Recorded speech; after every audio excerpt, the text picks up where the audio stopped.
আসিফ নজরুল সাহেব মাঝে মাঝে মনে করে যে জুলাই বিপ্লব একার বাপ মাপার সম্পত্তি। হ্যাঁ, শেখ মুজিবুর রহমান সাহেবকে তার নিজের কর্মকাণ্ডের কারণে যখন দুনিয়া থেকে বিদায় নিতে হয়েছে, সেই সময় কিন্তু তাদের পাশে 7-8 জন মৌলবী ছাড়া আর কেউ ছিল না। জানাজা পড়ানোর মানুষ ছিল না। শেখ হাসিনা শাহবাগী, তুমিও জানি আমিও জানি। শেখ হাসিনা হিন্দুস্তানি। আলেমদেরকে, দাড়িওয়ালাদেরকে, টুপিওয়ালাদেরকে, ইসলামওয়ালাদেরকে একেবারে তারা পরিকল্পিতভাবে ভারতীয় দালালদের মতোই অবজ্ঞা করে গিয়েছেন। তার নজর কয়েকদিন আগে আমরা দেখেছি। অথচ এই বাংলাদেশের 24-এর এই জুলাই অভ্যুত্থানের পিছনে আপনি যদি কয়েকটি কারণকে উল্লেখযোগ্য ধরতে চান, তার মধ্যে অন্যতম কারণ হচ্ছে শাপলার সেই পাঁচিমের গণহত্যা। ঠিক কিনা বলেন? ওয়ালটন এখন দেশের সীমানা পেরিয়ে পৌঁছে গিয়েছে 50টিরও বেশি দেশে। ওয়ালটন, ঘরে ঘরে বিশ্বজুড়ে। দ্বিতীয় আরেকটি কারণ হচ্ছে 57 জন সেনা অফিসার যারা দেশপ্রেমিক ছিল তাদেরকে হত্যা করা হয়েছে। তার চেতনাও এই জুলাই বিপ্লবের অন্যতম কারণ। ঠিক কিনা বলেন?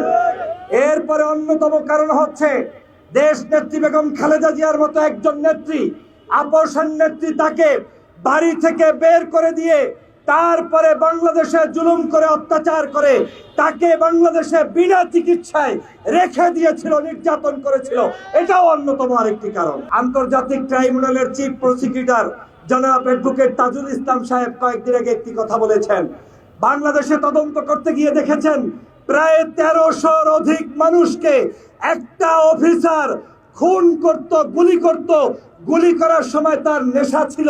ওই গুলি করার রক্ত যখন তার হাতে ছিটে আসতো এবং ছিটে আসলে যে গরম অনুভব করত, এই গরম অনুভব করার মতো একজন নর পিচাস বাংলাদেশে 1300 মানুষকে হত্যা করেছে। নাটক চলছে। আজকে দেখলাম ওই 15ই আগস্ট শেখ মুজিবুর রহমান সাহেবকে তার নিজের কর্মকাণ্ডের কারণে যখন দুনিয়া থেকে বিদায় নিতে হয়েছে, সেই সময় কিন্তু তাদের পাশে 7-8 জন মৌলবী ছাড়া আর কেউ ছিল না। জানাজা পড়ানোর মানুষ ছিল না। ঠিক আজকেও আমরা দেখলাম একজন হুজুরকে স্ত্রীকে সাথে নিয়ে এসেছে। আওয়ামী লীগ 1 মাস পর্যন্ত ওই হুজুরকে ট্রেনিং দিয়ে পিরিজপুর থেকে ঢাকায় এনেছে। আনার পরে এখন স্ত্রী আর স্বামী মিলে কথা বলে, কথার কোনো মিল তাল নাই। দেখেছেন আপনারা? ভিডিওটা দেখেছেন? শেখ হাসিনার বাংলাদেশ আর নাই। তুমিও জানো আমিও জানি শেখ হাসিনা শাহবাগী। তুমিও জানি আমিও জানি শেখ হাসিনা হিন্দুস্তানি। তুমিও জানো আমিও জানি শেখ হাসিনা ভারতের দালাল এবং দাবেদার। ঠিক কিনা বলেন? অতএব ওই শেখ হাসিনার পুরাতন ইঞ্জিন চালু করার প্রত্যাশা যারা ব্যক্ত করেন, আর মাঝে মাঝে আমাদের একটু দেখলে, অনক্য দেখলে যারা নতুন নতুন মিষ্টি খান, সাবধান হয়ে যান। এই বাংলাদেশের তৌহিদি জনতা, বাংলাদেশের সাংবাদিক বৃন্দ, বাংলাদেশের ছাত্র জনতা, বাংলাদেশের সকল বাহিনী থাকতে খুনি হাসিনার বাংলাদেশে আসার আর কোনো রাস্তা নেই নেই নেই। অতএব আজকের দিনের 15ই আগস্টের আমাদের শপথ হওয়া দরকার।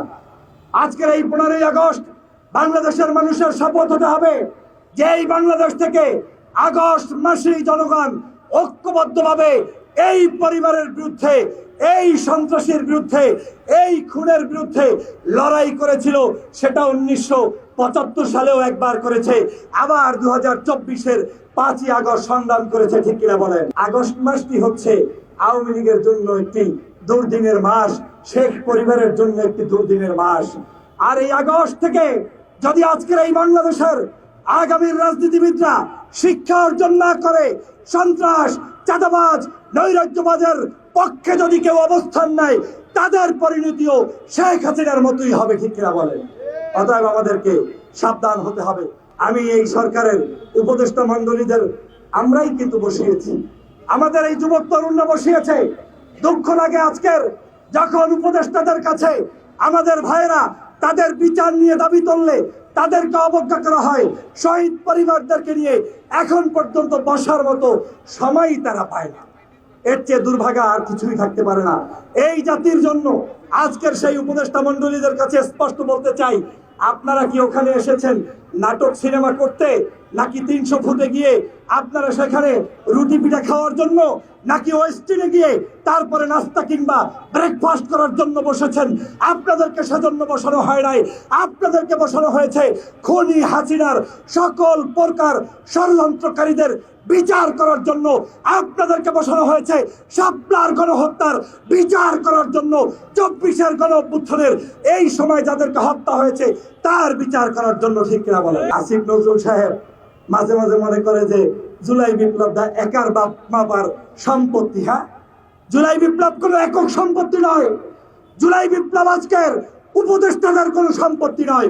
জুলাই বিপ্লব হচ্ছে খেটে খাওয়া মানুষ থেকে শুরু করে ছাত্র জনতা, নির্যাতিত নিপীড়িত মানুষের। ঠিক কিনা বলেন?